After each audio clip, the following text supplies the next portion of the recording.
Сначала это были мониторы, затем к ним присоединились аудиоинтерфейсы. Теперь у Fluid Audio есть свой собственный широкомембранный конденсаторный микрофон. Захотели занять свою нишу. И именно в этом ролике мы с вами узнаем, а получилось ли Fluid Audio занять вот это вакантное место, выпустив свой дебютный микрофон, который они назвали Axis. Друзья, приветствую вас на канале «Давай запишем». Здесь мы с вами говорим про аудио.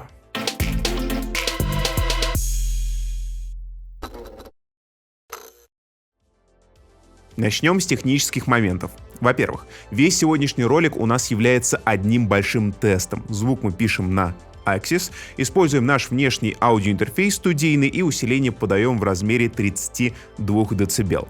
Фантомное питание, естественно, у нас также подается, потому что это широкомембранный конденсаторный микрофон, которому нужно поляризующее напряжение.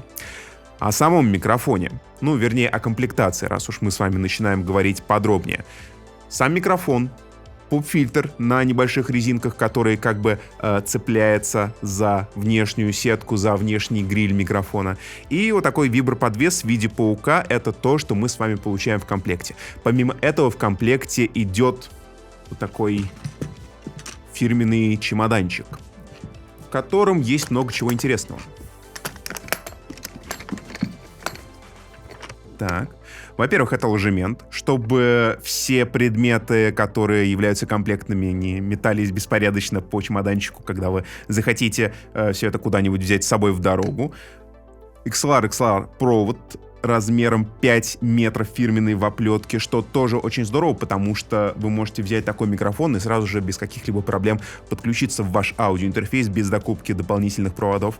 И небольшой мягкий чехол для транспортировки, и опять же для хранения микрофонов, если вам куда-то с собой не нужно брать вот подобный огромный массивный ящик, просто кладете его в свой собственный чехол, кидаете в сумку и можете спокойно транспортировать микрофон с места на место. Поговорим о сердце микрофона. Это, естественно, капсуль. Здесь это позолоченная диафрагма 34 мм, в самых лучших традициях для широкомембранных конденсаторных микрофонов. Что по звуковому давлению? Это 136 дБ. То есть этот микрофон сделан и для вокала, и для записи музыкальных инструментов. Мы можем записывать с вами даже какие-то особо громкие источники, типа барабанной установки или гитарного басового усиления. Микрофон выдержит и то, и другое, можете не переживать.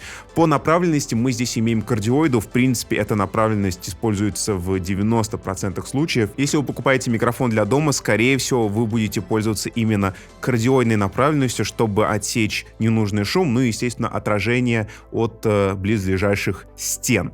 По частотной характеристике все вполне стандартно для конденсаторных микрофонов. 20 Гц, 20 кГц. Вы прекрасно сейчас все видите на своих экранах. Стоит отметить небольшой горбик от 10 кГц и так далее. Такой топ-буст для большей разборчивости, если это, конечно, вам необходимо.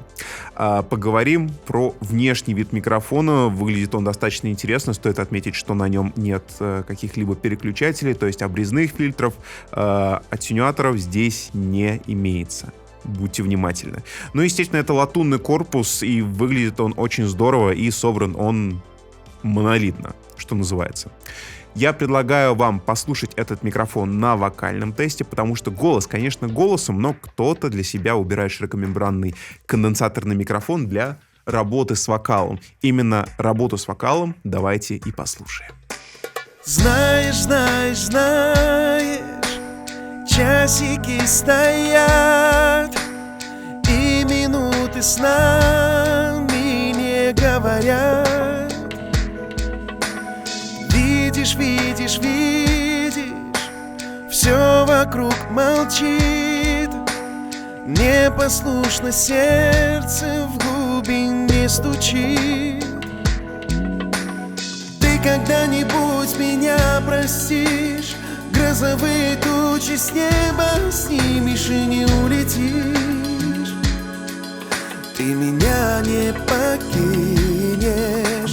Я когда-нибудь тебя прощу и прижмусь к тебе обыкновенно и не отпущу.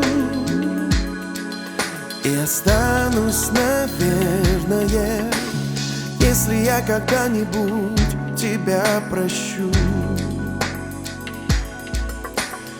если я когда-нибудь тебя прощу. Это полноценный комплект, и это очень важно понимать, потому что при его покупке вместе с микрофоном мы получаем виброразвязку, держатель в виде паука. Когда вы стримите и стучите по вашей клавиатуре или просто кулаком по столу в припадке ярости, все эти стуки не будут попадать на вашу трансляцию, ну и на запись вашего стрима, что очень и очень важно. Опять же, если мы говорим о записи музыки, о записи вокала, многие исполнители очень любят постукивать ножкой по полу в такт песни. Тоже очень важно. Тоже стоит помнить, и как раз-таки эти самые стуки виброразвязка позволяет нам миновать. В комплекте есть поп-фильтр. Это гашение взрывных согласных. Тоже очень и очень важно. Есть XLR-провод, ну и есть, естественно, небольшой чехол, с помощью которого можно транспортировать этот микрофон. Мне будет очень интересно узнать у вас, что именно вы думаете по поводу этого микрофона.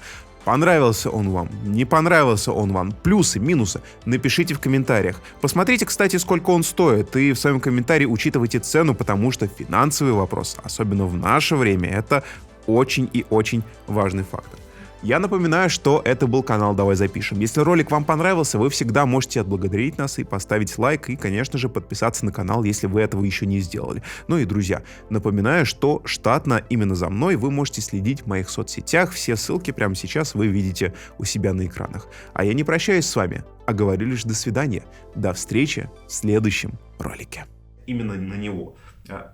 Еще разочек. Вот сейчас будет прям самый лучший дубль. Сейчас, я как раз посмотрю. Окей. Сейчас. Сейчас.